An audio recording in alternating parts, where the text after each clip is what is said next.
সামাজিক যোগাযোগ মাধ্যমে গুজব ছড়িয়ে বিশৃঙ্খলা চেষ্টা করার একটা পায়তারা চলছে, আমরা এটা টের পাচ্ছি। তো আমাদের আইসিটি বিভাগ সহ সবগুলি আইন শৃঙ্খলা রক্ষাকারী বাহিনী এই ব্যাপারে সতর্ক আছি। আমরা সোশ্যাল মিডিয়ার এগুলাকে মনিটর করতেছি এবং এগুলি আমাদের নজরে আসার সাথে সাথে তাৎক্ষণিক ব্যবস্থা নিচ্ছি।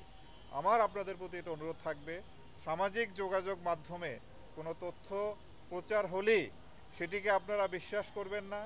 আপনারা যদি এই ধরনের একটা কিছু জানতে পারেন, আইন শৃঙ্খলা রক্ষাকারী বাহিনীকে অবহিত করবেন, তারা তাৎক্ষণিকভাবে এটা ভেরিফাই করবে। ভেরিফাই করে যেই পোস্টটি করেছে সেটি যদি সত্য হয় তবে যাদের বিরুদ্ধে অভিযোগ তাদের বিরুদ্ধে আইনানুগ ব্যবস্থা নেওয়া হবে, এবং কেউ যদি উদ্দেশ্যমূলকভাবে একটা বিশৃঙ্খলা তৈরির জন্য যদি কেউ এই ধরনের সামাজিক মাধ্যমে যদি ব্যবহার করে তাহলে তার বিরুদ্ধে ব্যবস্থা নেওয়া হবে।